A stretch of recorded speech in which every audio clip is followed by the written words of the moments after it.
Hello my dear student, कैसे हैं? उम्मीद कर रहे हैं कि आप अच्छे होंगे।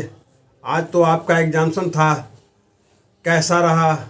मैं तो उम्मीद कर रहा हूँ कि मेरे बच्चे का एग्जाम्सन बेहतर रहा होगा। इसलिए जो बच्चे रेगुलर क्लास किए हैं उसको तो मेरे हिसाब से कोई डाउट नहीं बननी चाहिए और नहीं बना होगा। ऐसे जो क्लास रेगुलर क्लास हुई है, मैं पूरा का पूरा एनसीईआरटी बताया हूँ। इसमें जो शॉर्ट क्वेश्चन है वो लॉन्ग क्वेश्चन है, वो लगभग उसी से है जो मैं पढ़ाया हूँ, उससे बाहर से नहीं है। हाँ, एक दो सवाल ऐसे ज़रूर हैं जिसको थोड़ा घुमा फिरा कर दिया गया है, जो बच्चे को पकड़ से बाहर रहा होगा, लेकिन ज़्यादातर सवाल उसी से है जो मैं गेस क्वेश्चन भी किया हूँ लास्ट में, उसमें भी ये सारे के सारे सवाल हैं।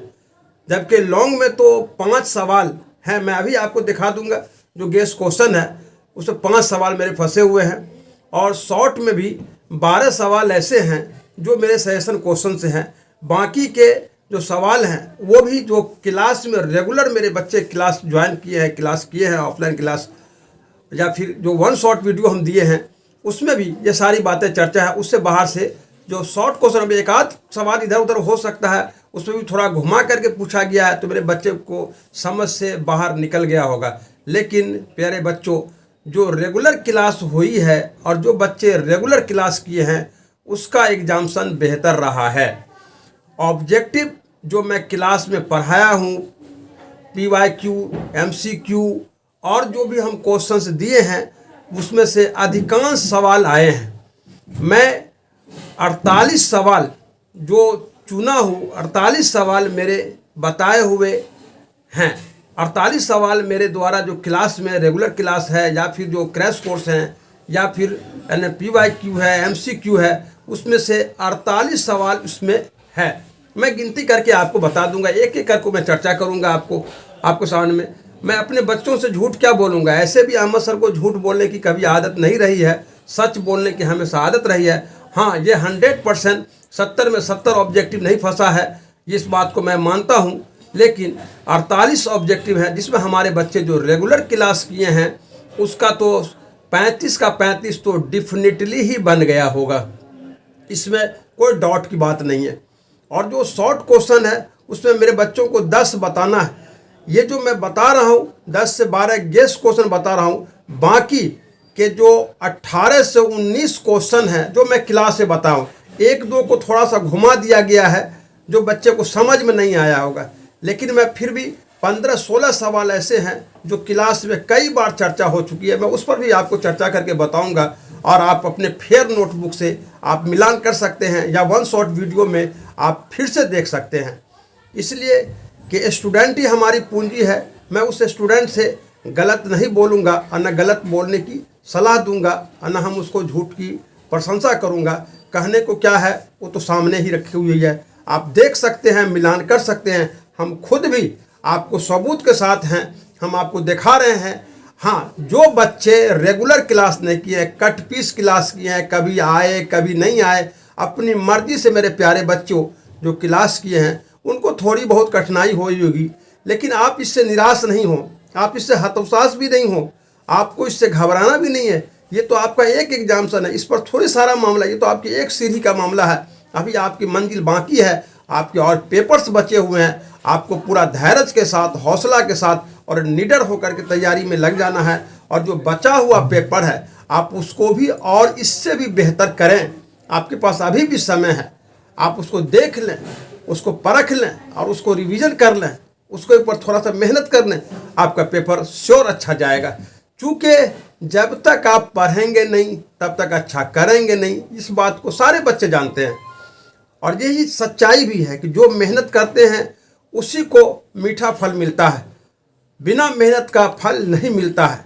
अब पूरे साल की तैयारी है, 3 घंटा में जाना है। बहुत सारे बच्चे जल्दबाजी में रहते हैं, बहुत सारे बच्चे किसी तरह के तनाव में रहते हैं। तो मैं बार बार कहता हूं कि परीक्षा में आपको तनाव मुक्त रहना है, आपको अपनी तैयारी पर कॉन्फिडेंस रखना है और रेगुलर क्लास करना है।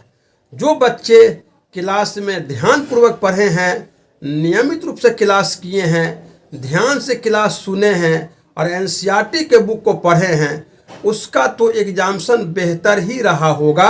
और बेहतर रहना भी चाहिए। और जिसका एग्जाम्सन बेहतर नहीं रहा है इतनी तैयारी में, तो हम समझते हैं कि वो बच्चे के अंदर कमी रही होगी पढ़ाई में।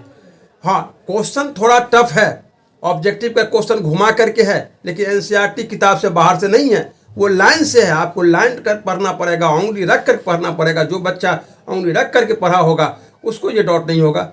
जो बच्चा शॉर्ट है, लॉन्ग है, वो एनसीईआरटी के बुक से है और सारे चैप्टर को पढ़ना जरूरी है। इसीलिए हम बोलते हैं और पहले भी बता चुके हैं कि जो बच्चा नियमित क्लास किए हैं और इससे जुड़ करके रहे हैं उनका पेपर अच्छा रहा होगा निश्चित रूप से, नो डाउट।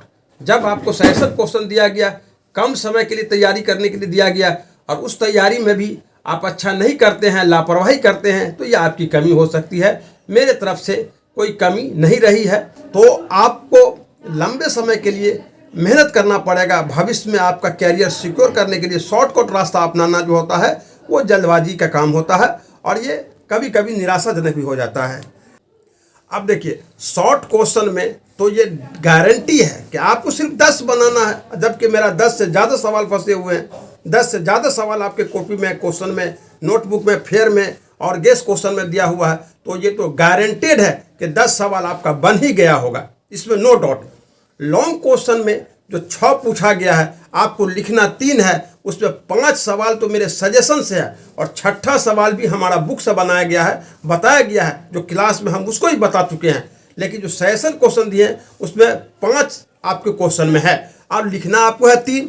तो मैं तो ये समझ रहा हूँ कि आपका शॉर्ट और लॉन्ग 100% कन्फर्म। तो आइए हम अब आपको एक एक क्वेश्चन पर चर्चा करते हैं।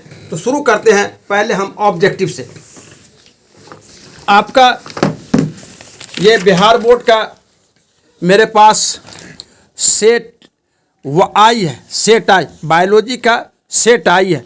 अब देखिए, इसमें पहला क्वेश्चन जो आपका है, वो पहला क्वेश्चन आपका जो यहाँ पर है वो है कि निम्नलिखित में से किस वैज्ञानिक ने पाया कि प्रतिबंधित इंडोन्यूक्लियज में डीएनए स्ट्रैंड को एक विशेष प्रकृति में काटने की क्षमता होती है। तो हर्बर्ट बोयर ने बताया था। इस बात को मैं क्लास में चर्चा कर चुका हूँ जेनेटिक्स में।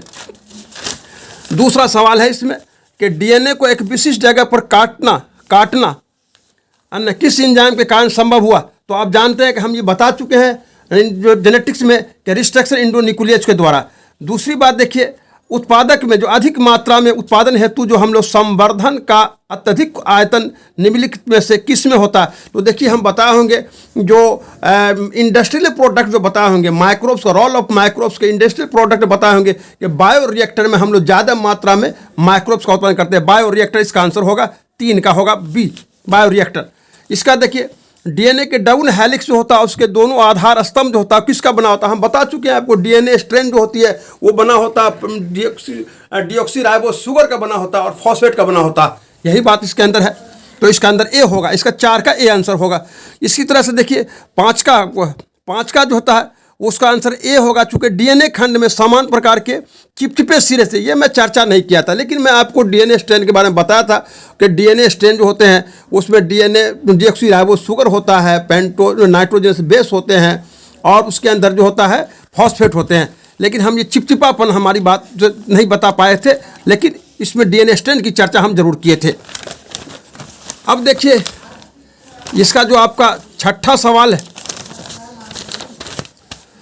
6ठा सवाल आपका इलेक्ट्रोफोरेसिस जेल के दौरान डीएनए के खंड किस इलेक्ट्रोड की तरफ बढ़ते हैं। आप बताइए, हम चर्चा किए थे, आपको ध्यान होगा आपको कि हम लोग जो डीएनए फिंगरप्रिंटिंग टेस्ट में हम जो इलेक्ट्रोफोरेसिस जेल में जब डीएनए खंड को प्राप्त करना होता है, जब डीएनए टुकड़ा को हम इलेक्ट्रोफोरेसिस जेल में डालते हैं तो कैथोड से एनोड की ओर जाता है। डीएनए टुकड़ा किधर जाएगा, एनोड की ओर। इसका आंसर हो जाएगा आपको बी, 6 का बी हो जाएगा।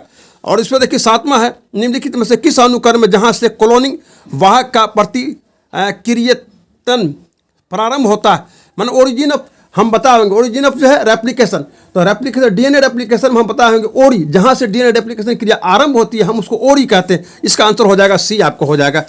इसके बाद देखिए, आपको जो 8वां क्वेश्चन है, सूक्ष्म नलिका में जो होता है यानी सेमिनिफरस ट्यूबुल में, टीएस आप याद कीजिएगा, टीएस बताए होंगे, टीएस में सेमिनिफरस ट्यूबुल होता है और सेमिनिफरस ट्यूबुल में सर्टोली सेल और जर्म सेल होता है। जर्म सेल को ही हम स्पोर्टोगोनिया कहते हैं। इसका आंसर हो जाएगा डी हो जाएगा, चूंकि सर्टोली सेल भी होगा, स्पोर्टोगोनिया होगा, तो आंसर हो जाएगा इसका डी, यानी ए और सी हो जाएगा। अच्छा, भ्रूण के बाद उंगली के जो संकरता होती है, यानी उंगली जो टोच जो डेवलप होता है, हम आप लोग को बताए थे, हार्ट के बारे में बताए थे कि पहला मंथ में हार्ट बनता है, लेकिन दूसरा मंथ में क्या बनता है, उंगली बनता है। ये हम डेवलपमेंट ऑफ जायगोट में जब ऑर्गेनोजेनेसिस बताए होंगे तो मैं अपने ऑफलाइन क्लास में अपने विद्यार्थी को बता चुका हूं कि इसमें दूसरे मंथ में उंगली, हालांकि सारे मंथ का 5वां 6ठा सारे मंथ के हम लिखाए थे, उसमें आपको गेस क्वेश्चन में सिर्फ हम दे दिया था कि पहले मंथ में हार्ट, लेकिन हम उसमें किताब में लिखा चुके हैं, क्लास में आपको हम जो ऑफलाइन क्लास था हम उसमें बता चुके हैं कि दूसरे महीना में उंगली निकल डेवलप होता है, दूसरे मंथ में। अब देखिए 10वां प्रश्न है आपका, ये सारी बात मैं आप लोगों को ऑफलाइन क्लास में बता चुका हूँ। इसमें देखिए 10वां है निम्नलिखित से अपरा से हार्मोन। अब देखिए प्लासेंटा हम लिखा है कि प्लासेंटा से कई प्रकार के हार्मोन निकलते हैं, तो उसके अंदर देखिए HCC भी निकलता है, HGP भी निकलता है, रिलैक्सिन भी निकलता है, मतलब ये D, all of the D, सभी इसका आंसर हो जाएगा। ये बात भी हम आप लोगों को क्लास में बता चुके हैं। स्पर्म की संरचना में अंडाणु में निषेचन की मदद करने वाला एंजाइम आप लोग बता चुके होंगे। आप लोग को मेरे बच्चों याद होगा, आपको जब हम स्पर्म का स्ट्रक्चर बताए होंगे तो हम बताएंगे हेड के ऊपर एक्रोजोम, और एक्रोजोम में होता है एंजाइम, जो एंजाइम जो क्या करता है, फर्टिलाइजेशन में भाग लेता है। तो इसका आंसर हो जाएगा डी, 11 का आंसर हो जाएगा डी। मेरे प्यारे बच्चों 12 में देखिए, 12 में हम बताए होंगे जब स्पर्मेटोजेनेसिस का जो काम चल रहा होगा, स्पर्मेटोजेनेसिस का हम प्रोसेस बताए होंगे, तो हम बताए होंगे कि उसमें जो सेकेंडरी स्पर्मेटोसाइट ऊसाइट होता है वो हैप्लॉइड होता है। ऊजेनेसिस में, स्पर्मेटोजेनेसिस के बाद हम आपको ऊजेनेसिस बताए थे, तो ऊजेनेसिस में जो सेकेंडरी ऊसाइट होगा वो हैप्लॉइड होता है। हम ये सारी सवाल जो आपको अब तक हम बता चुके हैं, यानी कि 12 तक जो मैं आपको बताया हूँ ये क्लास में बता चुका हूँ। जो बच्चे रेगुलर रहे होंगे उनके पास फेयर नोटबुक में ये सारी बातें लिखी होगी, आप मिलान करके देख लेंगे। अब देखिए भारी मात्रा में कॉर्पस लुटियम से स्रावित प्रोजेस्टेरोन की मुख्य भूमिका क्या होती है। देखिए ये बात भी हम बताए होंगे, टीएस ऑफ ओवरी में बताए होंगे कि ओवुलेशन के बाद कॉर्पस लुटियम बनता है और कॉर्पस लुटियम से प्रोजेस्टेरोन नामक हार्मोन स्रावित होती है, और ये प्रोजेस्टेरोन नामक हार्मोन इंडोमेट्रियम, यूट्रस के इंडोमेट्रियम लेयर को मेंटेनेंस में सहायक होते हैं। तो इसका जो होगा गर्भाशय के भीतर एंडोमेट्रियम, यानी ए हो जाएगा, इसका आंसर ए हो जाएगा, 13 में ए हो जाएगा। अब आइए आपको देखिए 14 का सवाल है। देखिए 14 क्वेश्चन नंबर जो 14 है उस 14 में है कि जो भ्रूण 8 ब्लास्टोमेर से अधिक का होता है उसका परिवर्धन हेतु गर्भाशय स्थानांतर, गर्भाशय में स्थानांतर क्या कहलाता है, तो ये कहलाता है इंट्रायूट्रीन ट्रांसफर कहलाता है। 15 में लिखा चुके हैं कि अगर किसी का ब्लड ग्रुप ए बी है तो उसका जीनोटाइप क्या होगा, IA और IB होगा, आंसर डी होगा इसका। 16 में पौधा का जीनोटाइप जो है वो AABB और CC है, तो कितने प्रकार के युग्मक बनेंगे, 8 प्रकार के युग्मक बनेंगे मेरे प्यारे बच्चों, 8 प्रकार का युग्मक बनेंगे। जी निम्नलिखित में से क्रोमोमेर विकार नहीं है। अब देखिए ये क्रोमोजोमल डिसऑर्डर में हम बता चुके हैं कि केल्नी-फिल्टर सिंड्रोम भी है, टर्नर सिंड्रोम भी है, डाउन, ये सब के सब क्रोमोजोमल डिसऑर्डर है। इसमें हीमोफीलिया नहीं होगा, कह रहा है कि किसी कौन नहीं है, तो हीमोफीलिया इसके अंदर नहीं है, ये बात भी मैं लिखा चुका हूँ आप लोगों को। अब आइए 18 में कि निम्नलिखित में से किस जंतु में लिंग निर्धारण क्रोमोजोम समुच्चय की संख्या पर निर्भर करता है, तो मधुमक्खी है, मधुमक्खी हॉनी बी। इसके बाद देखिए 19 में है निम्नलिखित में से किसी के कौन नियम एक संकरण क्रॉस पर आधारित, यानी मोनोहाइब्रिड क्रॉस पर, तो हम बता चुके हैं आप लोगों को कि मोनोहाइब्रिड क्रॉस में लॉ ऑफ डोमिनेंस भी होगा और लॉ ऑफ सेग्रीगेशन भी होगा। तो इसका आंसर हो जाएगा आपको डी हो जाएगा, ए और बी, यानी law of dominance, law of segregation, ये दोनों नियम मेंडल के मोनोहाइब्रिड क्रॉस पर आधारित होते हैं। जीवाश्म किस प्रकार की चट्टान में होती है, इसकी चर्चा मैं ओरिजिन ऑफ जो है ह्यूमन, मनुष्य के जो विकास है, मानव की जो उत्पत्ति और विकास है, उसमें हम चर्चा किए हैं कि ये जो चट्टान चट्टान में जो किस चट्टान पर, तो अवसादी चट्टान पर जो है इसकी क्या होती है, जीवाश्म की प्राप्ति हुई अवसादी चट्टान पर। 21 में देखिए जानवर में निम्नलिखित में से कौन सा समजात अंग होता है, तो होमोलोगस ऑर्गन। हम बता चुके हैं कि होमोलोगस ऑर्गन में होती है कि 2 अंग की उत्पत्ति और संरचना जो होती है एक समान होती है, लेकिन काम अलग अलग होते हैं। तो इसके आंसर हो जाएगा आपको ह्यूमन, क्या होगा, heart of reptile and mammals, D, यानी 21 का आंसर डी होगा। 22 में देखिए, निम्नलिखित में से कौन सर्वाधिक ज्ञात प्रतिरोधक कार्बनिक सामग्री में से एक है? तो एस्पोरोपोलेनिन। अब देखिए, आप एस्पोरोपोलेनिन की चर्चा मैं कर चुका हूं। आपको एक्साइन जो है, एक्साइन जो पोलन ग्रेन का बाहरी परत होता है वो बना हुआ होता है एस्पोरोपोलेनिन का। ये जो होता है प्रतिरोधक कार्बनिक सामग्री होते हैं। अब हम लोग को देखिए 23 का सवाल, 23 का सवाल है। 23 का सवाल आपको है कि आवृत्त बीजी में परागकण में निम्नलिखित में से कौन सी कोशिका अन्य उपस्थित होते हैं? तो कौन सा कोशिका उपस्थित होते हैं? तो आप देखिए, पोलन ग्रेन में वेजिटेटिव सेल भी होता है और जेनरेटिव सेल भी होता है। आंसर हो जाएगा डी, 23 का आंसर हो जाएगा डी। 24 में देखिए, निम्नलिखित में से किस बीज में परिपूर्ण कोश नहीं होते, यानी कि जो पेरिस्पर्म जो होते हैं वो नहीं होते हैं, तो गेहूं में नहीं होता। हम बता चुके हैं बीज में जो है पेरिस्पर्म, जो अल्बुकेंस और नॉन अल्बुकेंस जो सीड होता है, हम उस पर चर्चा कर चुके हैं कि ये जो गेहूं जो होता है उसमें पेरिस्पर्म नहीं पाए जाते हैं। 25 के सवाल में देखिए, निम्नलिखित में से किस बीज में एक से ज़्यादा भ्रूण होता है? तो देखिए, हम पॉली इम्ब्रियोनी में बता चुके हैं आप लोगों को कि जो साइट्रस होता है, जो साइट्रस फ्रूट है, उसमें पॉली इम्ब्रियोनी होता है। 26 का सवाल है, घास परिवार में बीज पत्र को क्या कहते हैं? हम बता चुके हैं एस्कुटेलम होता है। 27 में है, हम लोग 27 में देखिए कि जो इंडोस्पर्म है, प्राइमरी इंडोस्पर्म किससे बनता है? तिर संलग्न के पश्चात भ्रूण कोश की कौन कोशिका प्राथमिक भ्रूण कोश कोशिका बन जाती है? तो ये है तो सेंट्रल सेल, जिसको हम लोग डिफिनिट न्यूक्लियाई भी कहते हैं। जब सेकंड स्पर्म, ये फर्टिलाइजर में हम बताए हैं आपको, जो सेकंड स्पर्म न्यूक्लियाई जो इम्ब्रियो सैक के सेंट्रल सेल से जो कंबाइन होता है, फ्यूज होता है, तो इंडोस्पर्म बनता है। अब 28 का सवाल आपको देखना है। 28 के सवाल में है, कह रहा निम्नलिखित में कौन सहायक कोशिका में पराग नलिका में दिशा प्रदान करने में महत्वपूर्ण भूमिका निभाता है? ये जो फर्टिलाइजेशन होता है, फर्टिलाइजेशन में जो पोलन ट्यूब होते हैं, उस पोलन ट्यूब को जो इम्ब्रियो सैक में प्रवेश करता है उसमें कौन भूमिका निभाता है, महत्वपूर्ण भूमिका? तो पिलीफॉर्म एपरेटस, पिलीफॉर्म एपरेटस, ये बी हो जाएगा 28 का बी। 29 में कह रहा संसार में कुल कितने महाद्वीप यानी कि मेगा बायोडाइवर्सिटी कंट्रीज है? तो 14 है। पूरे विश्व में कितना है? 14 मेगा बायोडाइवर्सिटी कंट्रीज पाए जाते हैं। अब इसमें देखिए 30 में है कि किस क्षेत्र में बार बार हिमनत होने के कारण जाति विकास एवं विविधता के लिए कम समय मिलता है? तो टेम्परेट रीजन यानी शीतोष्ण क्षेत्र जो होता है उसमें ये बात होती है।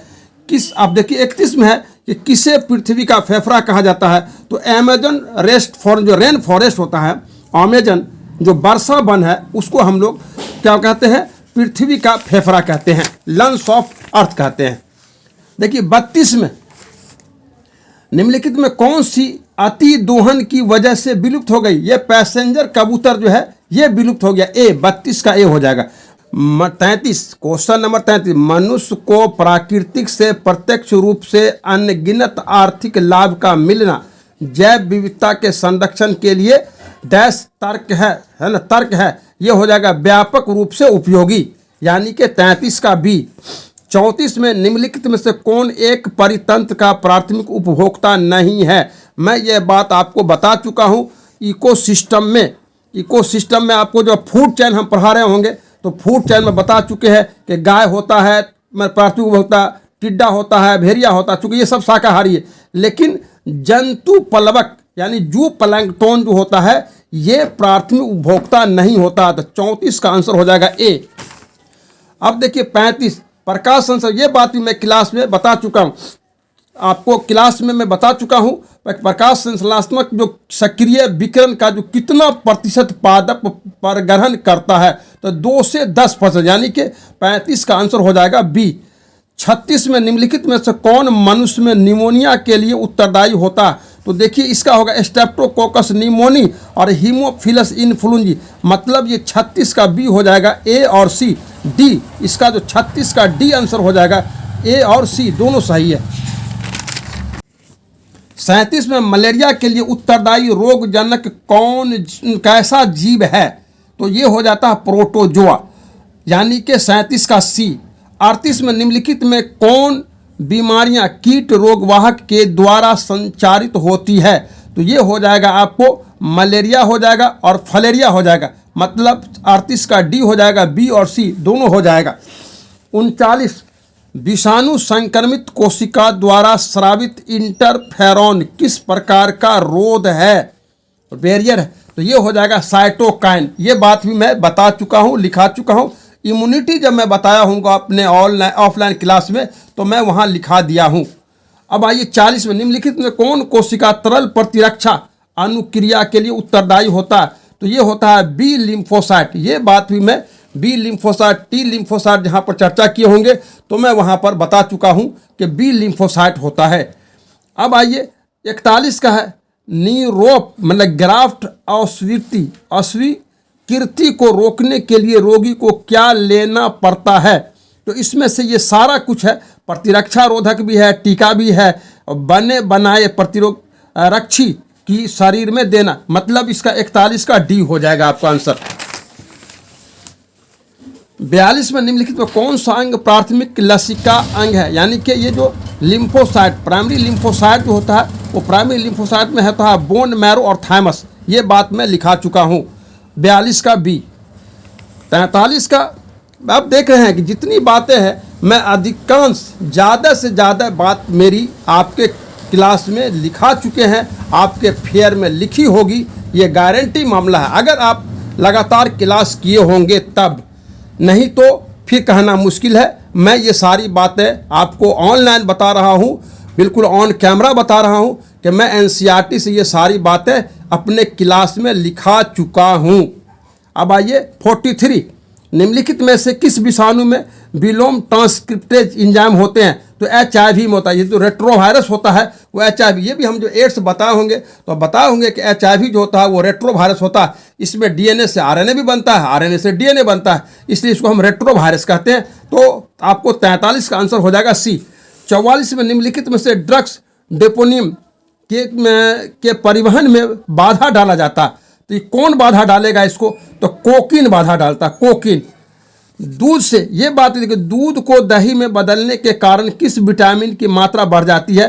तो विटामिन B12 का, ये बात भी मैं लिखा चुका हूँ। आपको याद कीजिए चैप्टर नंबर 10 में जो हाउस होल्ड प्रोडक्ट होगा उसमें मैं दही के उपयोग के बारे में बता चुका हूँ कि साहब ये किस विटामिन की मात्रा को बढ़ाती है, तो विटामिन B।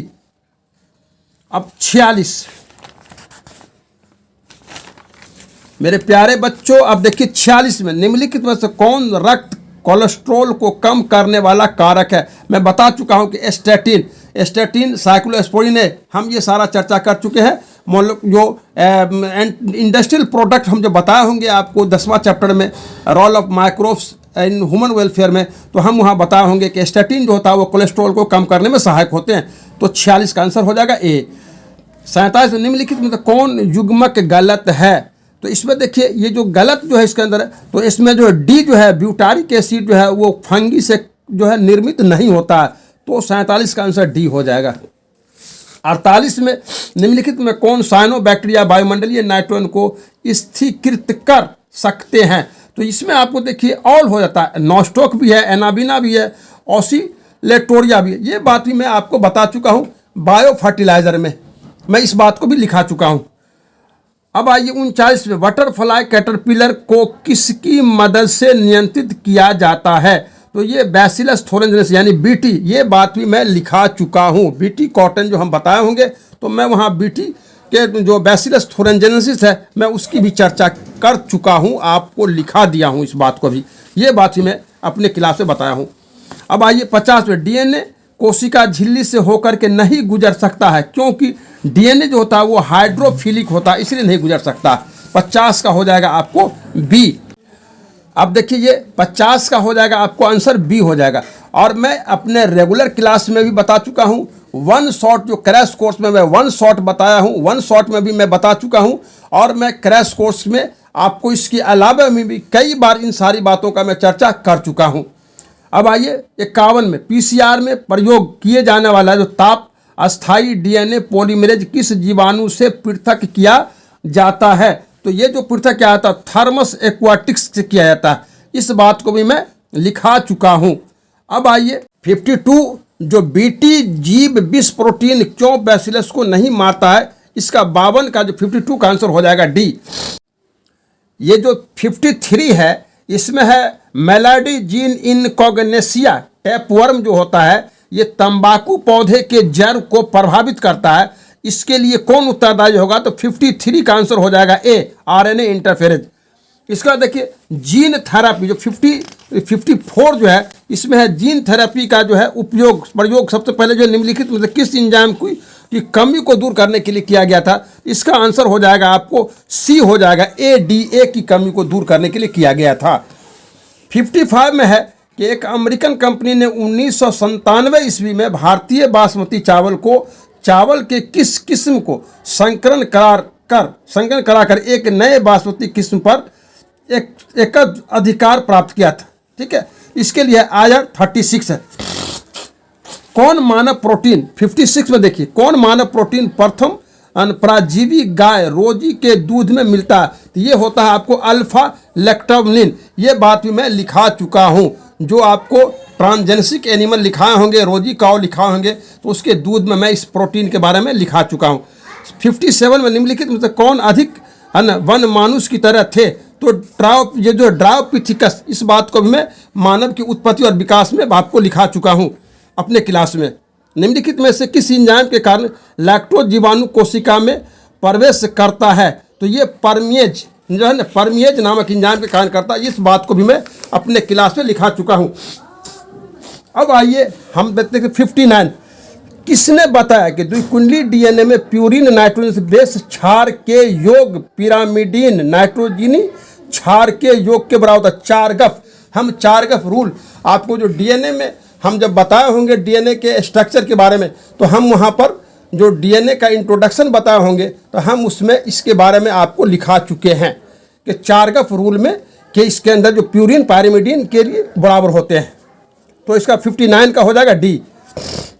60 का होता है एक प्रारूपी न्यूक्लियोजोम डैश का बना होता है। तो हिस्टोन नामक जो होता है ऑक्टामर और डीएनए के 200 क्षार बेस से बना होता है। इसका आंसर हो जाएगा आपको सी, 60 का सी। हर्शी और चेस ने अपने प्रयोग के आधार पर क्या बताया था? इसका आंसर हो जाएगा बी। मैं ये बात भी आपको सर्च ऑफ डीएनए में लिखा चुका हूँ। 62 अवतेदक का अलग होना तथा वेतक का आपस में जुड़ना क्या कहलाता है? तो ये कहलाता है स्प्लाइसिंग कहलाता है। इसका आंसर हो जाएगा 62 का हो जाएगा ए। इसके बाद देखिए 63 निम्नलिखित में से कौन कथन और अनुवांशिक कूट के बारे यानी जेनेटिक कोड के बारे में गलत है? तो इसका आंसर हो जाएगा डी। यहाँ लिखा है कि 64 एमिनो एसिड वाला कूट लेखन करते हैं। गलत है ये, इसलिए गलत है कि 61 करता है। हम ये बात भी आपको जेनेटिक कोड में लिखा चुके हैं कि 64 होता है, लेकिन 61 जो होता है वो कोडिंग करता है और 3 नॉनसेंस होता है, 3 भाग नहीं लेता। लेकिन यहाँ लिख दिया 64 का 64 करता है, इसलिए ये गलत है। तो 63 का आंसर हो जाएगा डी। अब आपका ये 64 अपघटन के लिए सब कच्चे पदार्थ को क्या कहते हैं? तो हम कहते हैं डिट्राइटस। इसका हो जाएगा 64 का सी। 65 में द्वितीय उपभोक्ता को क्या कहते हैं? द्वितीय उपभोक्ता को हम लोग कहते हैं प्राइमरी कार्निवोरस, प्राथमिक मांसाहारी कहते हैं। तो बी हो जाएगा 65 का बी। 66 में मृत कार्बनिक सामग्री या अपराधों को खंड द्वारा ऊर्जा एवं पोषण प्राप्त करने वाले क्या कहलाते हैं? तो क्या कहलाएगा? इसके अंदर डिट्रीवोरस कहलाएगा, डिट्रीवोरस कहलाएगा ये, यानी कि हो जाएगा 66 का सी। 67 में कह रहा है निम्नलिखित में से कौन एफ्रिस का परागनीय अभिकर्मक है? तो इसमें अंदर हो जाएगा आपको ए पीस ऑफ बी, ये स्पेसीज ऑफ बी, यानी 67 का सी। निम्नलिखित में कौन प्रक्रम जनसंख्या का घनत्व घटाता है? तो देखिए इसका आंसर होगा डी 69। निम्नलिखित में से किसके प्रयोग से ऑस्ट्रेलिया में लाए गए नागफनी को नियंत्रित किया गया? तो मोथ 69 का ए। और 70 का लाइकेन किसका उदाहरण है? तो म्यूचुअलिज्म का उदाहरण। ये बात भी मैं लिखा चुका हूँ। अब मेरे प्यारे बच्चों अब मैं आपको बताना चाहता हूँ कि इसके जो ऑब्जेक्टिव है, इस ऑब्जेक्टिव में मैं आपको क्लास में जो बता चुका हूँ, वन शॉट वीडियो में बता चुका हूँ, क्रैश कोर्स में बता चुका हूँ। तो ऑब्जेक्टिव में 48 ऑब्जेक्टिव मैं लिखा चुका हूँ, आपको जानकारी दे चुका हूँ। जो बच्चे मेरा रेगुलर क्लास किए होंगे, ऑफलाइन ऑनलाइन क्रैश कोर्स का, उस सारे बच्चों को 48 ऑब्जेक्टिव इसमें से बनना है। अब बनाना आपको है 35, सिर्फ 35 ऑब्जेक्टिव बनाना है। अब आप ही सोच लीजिए कि आपका क्या प्रतिशत रहा। अब आइए शॉर्ट क्वेश्चन में। अब आपको शॉर्ट क्वेश्चन में मैं बता रहा हूँ। अब देखिए शॉर्ट क्वेश्चन में आप ध्यान से सुनेंगे। मैं अपने क्लास में आरएनए, पहला क्वेश्चन आरएनए इंटरफेरेंस मैं बता चुका हूँ कि ये भी आपको क्लास में हम लिखा चुके हैं। जो डिजीज रेसिस्टेंट प्लांट होता है उसमें मैं इसकी चर्चा कर चुका हूँ। एक्स प्लांट देखिए टोटीपोटेंसी हम बता चुके हैं कि जो एक्स प्लांट को ही हम लोग माध्यम में डालते हैं तो एक पौधा बन जाता है, कंप्लीट प्लांट बन जाता है। उसी को हम लोग एक्स प्लांट को ही हम क्या बोलते हैं, टोटीपोटेंसी कहते हैं। ये बात मैं क्लास में बता चुका हूँ। ये जो आपको सजेशन क्वेश्चन में भी क्वेश्चन जो 3 है आपका, जो बोर्ड एग्जामिनेशन में जो मेरे पास सेट है, ये सेट जो आई सेट है मेरे पास, इस आई सेट में जो क्वेश्चन 3 है तो मैं अपने सजेशन में भी दे चुका हूँ। लैटिट्यूडनल ग्रेडियंट इन बायोडाइवर्सिटी, ये मेरे सजेशन में भी है। देखिए 4 में दिया हुआ है, 4 में दिया है कि एविल क्वार्टेट क्या है। एविल क्वार्टेट ये बदला हुआ रूप है। ये थोड़ा घुमा दिया गया क्वेश्चन को। ये होता है क्या कि जैव विविधता के क्षति के कारण इसी को ये घुमा दिया गया एविल क्वार्टेट। तो इसको हम बता चुके, दूसरे रूप में बताए थे। हम बताए थे कि जैव विविधता के क्षति के कारण, और यहाँ क्वेश्चन को घुमा कर पूछ दिया एविल क्वार्टेट। तो ये बच्चों को मेरे समझ से बाहर हो गया होगा। अब आइए 5वां सवाल है प्रीडेशन। मैं अपने जो सजेशन क्वेश्चन है वो चैप्टर 13 का जो 6ठा क्वेश्चन का जो ए है, उस ए में हम प्रीडेशन देख लीजिए। आप यहाँ लिखा हुआ है प्रीडेशन, हम बता चुके हैं प्रीडेशन। ये मेरे सजेशन क्वेश्चन है। इसके बाद देखिए ह्यूमस क्या है, यह मृदा पर क्या प्रभाव डालता है, यह अपने क्लासरूम में हम चर्चा कर चुके हैं। अब आइए विशिष्ट पहचान अनुक्रम को परिभाषित करें। इस क्वेश्चन को घुमा दिया गया। डीएनए में जो नाइट्रोजन से बेस सीक्वेंस होता है, वो जो प्रोटीन निर्माण के लिए विशेष रूप से पहचान कर रखते हैं, तो उसमें 4 से लेकर 8 बेस पेयर जो होता है, सीक्वेंस होता है, जो डीएनए पैलिंड्रोम के क्रम में होता है। तो ये होता है नाइट्रोजन बेस सीक्वेंस, लेकिन इसको थोड़ा विशिष्ट पहचान यानी डिफाइन रिकॉग्नाइजेशन सीक्वेंस कर दिया। तो थोड़ा क्वेश्चन को घुमा करके पूछा मेरे बच्चों। अब देखिए 8वां प्रश्न जो है, हम लोग जो डिफाइन ट्रांसफॉर्मेशन, हम इसमें आपको जो है ग्राफिक एक्सपेरिमेंट, जेनेटिक्स में मैं आपको ग्राफिक एक्सपेरिमेंट जो 6ठा चैप्टर है, हमारा 6ठा चैप्टर जो है, उसमें हम ग्राफिक एक्सपेरिमेंट में देखिए सजेशन जो हमारा है, उस सजेशन क्वेश्चन में चैप्टर 6 में हम यहाँ 6ठा क्वेश्चन में देखिए ग्राफिक एक्सपेरिमेंट का वर्णन करें।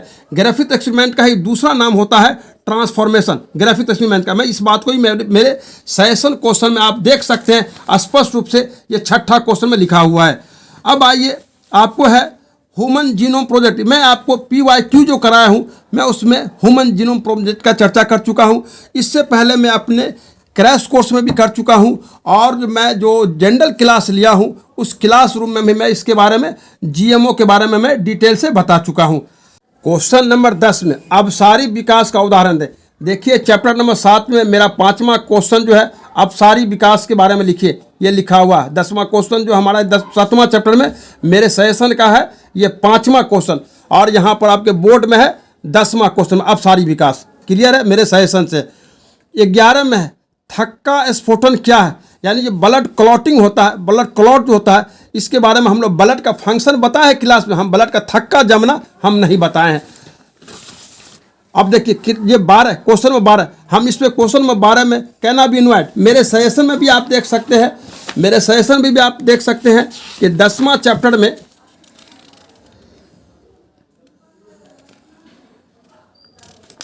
8वां चैप्टर में देखिए, 8वां चैप्टर में मेरे प्यारे बच्चों, 8वां चैप्टर में देखिए ये क्वेश्चन नंबर, ये चैप्टर 8 है, क्वेश्चन 8 है, ये कैनाबिनोइड, ओपियोइड, कैनाबिनोइड, कोकाल्कोनोइड, कैनाबिनोइड है। इसमें 12 नंबर में दिया हुआ कैनाबिनोइड क्या है। तो ये क्वेश्चन भी मेरे सजेशंस है, ऐसे मैं ऑफलाइन में भी पढ़ा चुका हूँ अपने क्लास में। अब देखिए ये 13 का क्वेश्चन है। 13 क्वेश्चन में है व्हाट इज ऑटोगैमी और what adaptation are there flower. मैं ये क्लास में आपको ऑटोगैमी के बारे में अपने क्लासरूम में बता चुका हूँ, लिखा चुका हूँ आपको, आप लिख लिए होंगे। इसके बाद देखिए ये भी मैं अपने क्लास में इमस्कुलेशन और बैगिंग टेक्निक दोनों हम बताए थे। बैगिंग टेक्निक भी बताए थे आपको और इमस्कुलेशन भी मैं अपने किताब में जो है क्लास में बता चुका हूँ, आपके फेयर में होगा, आप देख लीजिएगा। 15 का भी मैं सेक्स क्रोमोसोम और ऑटोजोम मैं क्लास में बता चुका हूँ, एनसीईआरटी बुक से बता चुका हूँ, आपके पास लिखा हुआ होगा, आप पलट करके देख लेंगे। टर्नर सिंड्रोम मैं अपने सजेशन में भी टर्नर सिंड्रोम दिया हूँ। आइए हम दिखाते हैं आपको आंसर, क्वेश्चन जो है उसका टर्नर सिंड्रोम।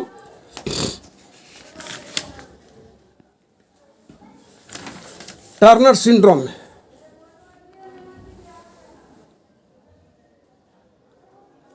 आइए देखिए ये क्वेश्चन जो चैप्टर 5 है, चैप्टर 5 में 10वां जो मेरा सजेशन क्वेश्चन 10वां में है, टर्नर सिंड्रोम को लिखें। ये आपको 16 के क्वेश्चन में है लिखा हुआ टर्न, ये मेरे सजेशन से है, आप देख लीजिए। 17 में है विडाल टेस्ट। हम आपको जो 8वां चैप्टर में हम जो डिजीज पढ़ाए हैं, तो हम वहाँ पर जो टाइफाइड का टेस्ट होता है विडाल टेस्ट के द्वारा होता है, टाइफाइड रोग की पहचान विडाल टेस्ट के द्वारा होता है, ये बात भी मैं क्लास में लिखा चुका हूँ, आप जरूर लिखे होंगे। 18 में देखिए सेलुलर बैरियर इन इम्यूनिटी। मैं ये सजेशन क्वेश्चन भी मेरा इम्यूनिटी जो है आपको सजेशन क्वेश्चन में भी है इम्यूनिटी मेरा। 8वां में आइए हम दिखाते हैं आपको चैप्टर 8। आइए देखिए इम्यूनिटी क्या है, इसके प्रकार को लिखे। देखिए यहाँ पर चैप्टर 8 मेरा क्वेश्चन नंबर 4 इम्यूनिटी लिखा हुआ है, बिल्कुल सजेशन से 100% ये बात मिली हुई है। इम्यूनिटी के टाइप में हम लिखा चुके हैं। स्पर्म का देखिए 19 का क्वेश्चन मेरे बच्चों, 19 का क्वेश्चन हम बताए हुए हैं। स्पर्म जो है well level diagram of sperm, हम ये तीसरा चैप्टर में आपको बता चुके हैं और इस सेशन में भी हम है चैप्टर क्लास में भी पढ़ाए हैं और आपको इसमें भी हम बताएं। देखिए यहाँ पर चैप्टर 3 ह्यूमन रिप्रोडक्शन में, अब देखिए यहाँ पर क्वेश्चन नंबर 4 मनुष्य में स्पर्म का नामांकित चित्र बनाए। ये बात इसमें लिखी हुई है, मेरे सजेशन में है, आपको ये बात यहाँ लिखा हुआ है। इसके बाद देखिए 20वां क्वेश्चन है कि हम लोग जो यहाँ पर है कि male accessory gland with their roles. अब कह रहे हैं मेल एक्सेसरी, हम यहाँ पर मेल का रिप्रोडक्टिव सिस्टम का हम लोग क्लास में चर्चा किए हैं कि मेल रिप्रोडक्टिव सिस्टम, और उस मेल रिप्रोडक्टिव सिस्टम हम एक्सक्रीटरी डक्ट के बारे में बता चुके हैं अपने क्लासरूम में और लिखा भी चुके हैं। ये आपको 2 नंबर में 20 में इतने सारे सवाल आपको इसे बताइए, 1-2 सवाल को छोड़ करके सारा का सारा सवाल इसमें मेरे द्वारा बताया गया है, या वो क्लासरूम में हो या 1 शॉट में हो या फिर क्रैश कोर्स में हो और या फिर सजेशन में हो। इस सारे का सारा इसके अंदर 1-2 को छोड़ करके सारा क्वेश्चन आपको लिखना तो सिर्फ 10 है। आप अंदाजा लगा लीजिए कितना % अहमद सर का बात इसके अंदर सही है, आप खुद जज कर लीजिए आप। अब आइए लॉन्ग क्वेश्चन में मेरे बच्चों, लॉन्ग क्वेश्चन में देखिए 21 का सवाल है इसके अंदर, compare endosperm perisperm, describe the development of endosperm. आप देखिए इंडोस्पर्म के बारे में आप जान लीजिए। दूसरा चैप्टर में आपको मैं अपने सजेशन के दूसरा चैप्टर में देखिए ये chapter number 2 sexual reproduction in flowering plant, इसमें 7 नंबर जो मेरे सजेशन का क्वेश्चन है 7 नंबर, इंडोस्पर्म किसे कहते हैं इसके प्रकार को लिखें, ये बात भी इसमें मिली हुई है। अब आइए आपको 22वां है, 22वां आपको निम्नलिखित किसी 2 पर लिखना है, तो 2 पर लिखना है तो इंट्रायूट्रिन डिवाइस। इंट्रायूट्रिन डिवाइस आप आइए चौथा चैप्टर में देखिए, चौथा चैप्टर में आप देखिए, चौथा चैप्टर में रिप्रोडक्टिव हेल्थ में मेरे सजेशन के क्वेश्चन नंबर 5 में आयुडेस क्या है, इसके अंतर्गत पाई जाने वाली विधियों के नाम लिखें, तो आयुडीएस 1 हो गया आपको। और टेस्टिस की संरचना बताएं। देखिए तीसरा चैप्टर में हम आपको टेस्टिस के काम बताए हुए हैं, एस्क्रोटम किसे कहते हैं ये भी हम सजेशन में दिए हुए। तो जिस बच्चे को एस्क्रोटम और टेस्टिस का काम मालूम होगा वो बच्चे इसकी संरचना भी बना सकते हैं, तो सजेशन से भी मिल जाएगा और मैं क्लास में भी लिखा चुका हूँ। मैं आपको जो यूट्यूब चैनल पर दिया था 10 फिगर में से आएगा, उसी 10 फिगर में से ये सारा फिगर है, और मैं आपको क्रैश कोर्स में ही बता चुका हूँ, PYQ में ही बता चुका हूँ, और मैं आप लोगों से जो लाइव क्लास हुआ था मैं उसमें भी बार बार बता चुका हूँ कि जो 10 क्वेश्चन फिगर का दिए हैं उसी में से आपको फिगर आएगा, उसके बाहर से नहीं आएगा। आप देख लीजिए वही है कि नहीं, उसी 10 में से ये है या नहीं। अब आइए हम लोग 23 का सवाल देखते हैं, और ये इनकम्प्लीट डोमिनेंस ये मैं आपको क्लास में बता चुका हूँ, 23 क्लास में बता चुके हैं, और मैं PYQ में भी इनकम्प्लीट डोमिनेंस बता चुके हैं। अब 23 में देखिए निम्नलिखित में किसी दो पर संक्षिप्त लिखना, तो इसमें देखिए क्रोमोसोमल थ्योरी ऑफ इनहेरिटेंस मेरे सजेशन में भी है, न्यूक्लियोसोम मेरे सजेशन में भी है, और tRNA का जो टाइप है, उस RNA के जो टाइप है उसमें tRNA मेरे सजेशन में भी है। आप देख सकते हैं मेरे प्यारे बच्चों, क्रोमोसोमल थ्योरी ऑफ इनहेरिटेंस देख सकते हैं, मेरा 5वां चैप्टर के जो सजेशन का है, यहाँ पर क्वेश्चन नंबर 7 में, मेरे सजेशन के 7 में ये बात है। उसके बाद देखिए न्यूक्लियोसोम 6ठा में देख लीजिए, यहाँ पर न्यूक्लियोसोम किसे कहते हैं ये देखिए 6ठा क्वेश्चन में, और इसमें देखिए tRNA। अब देखिए टाइप ऑफ tRNA देखिए आप मेरे प्यारे बच्चों, यहाँ मेरा जो क्वेश्चन नंबर 10 है मेरे सजेशन का, आपके पास जो बच्चे के पास सजेशन होगा मिला लेंगे कि क्वेश्चन नंबर 10 में टाइप ऑफ RNA को लिखना, इसी में से tRNA को लिखना 3 है, आपको लिखना है 2, तो ये बात भी मेरे सजेशन से हो गया। मैं 24 में आप देखिए 24 में आपको ये बात मैं सीवेज का ट्रीटमेंट मैं क्लास में ही बता चुका हूँ, PYQ बता चुका हूँ, और मैं आपको ऑनलाइन भी 1 शॉट में बता चुका हूँ कि ये सीवेज का ये बात भी इसके अंदर बनी लिखी हुई है। और इसके बाद 25 का मैं पवित्र इकोसिस्टम का जो घटक है ये बात भी मेरे क्वेश्चन में सजेशन क्वेश्चन में दिया हुआ है, आप देख सकते हैं मेरे सजेशन क्वेश्चन में।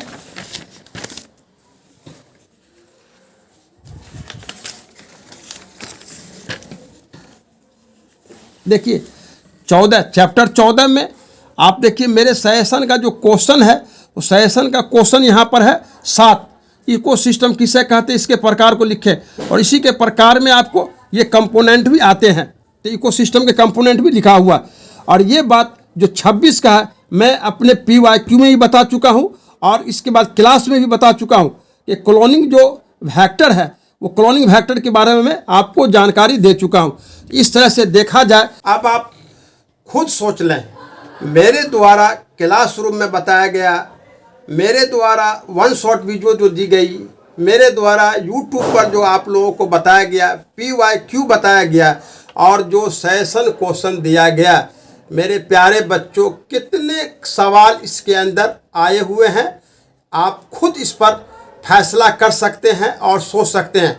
अब मैं आपको ये बताना चाहूँगा कि ये एग्जामिशन आपका एक एग्जामिशन आज हुआ है, आपको इस पर तो अब कोई चिंता एकदम नहीं करनी है। ये एग्जामिशन आपका अच्छा हुआ है, और आगे जो एग्जामिशन होगा वो बहुत अच्छा होगा। अब आगे के एग्जामिशन की तैयारी में आप लग जाएं, और इसका बायोलॉजी की चिंता अपने मन से निकाल दें, और बायोलॉजी के किताब कॉपी को सबको साइड कर दें, और सामने जो पेपर बचा हुआ है उसको और जी जान से लग जाएं। मेरी दुआ है कि आपको अच्छा रहेगा एग्जामिशन, और बेहतर रहेगा, बायोलॉजी से भी आपका एग्जामिशन, आने वाला एग्जामिशन अच्छा रहेगा। और मैं अपने बच्चों को ये सलाह दूंगा कि वो पढ़ाई में मन लगाए, जब मन लगा के पढ़ाई करेंगे तो उसका सारा का सारा एग्जामिशन ज़िंदगी में बेहतर होता चला जाएगा। इसलिए आप मन लगा करके पढ़ें, जो हो गया उसको छोड़ दें, जो बीत गया उसको बिसार दें, और सामने की चिंता में लग जाएं और अच्छी तैयारी में जुट जाएं। मैं उम्मीद करता हूं कि आपका आने वाला एग्जामिशन और भी बेहतर रहेगा।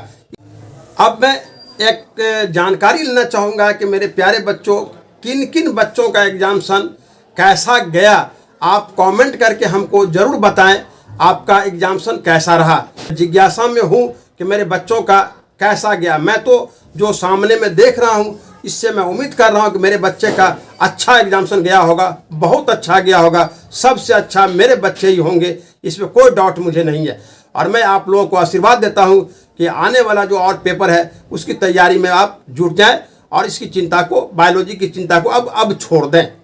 इसी के साथ मैं अपनी बात ख़त्म करता हूँ। आप लोगों को ढेर सारी शुभकामनाओं के साथ आपसे विदा लेता हूँ। Thank you.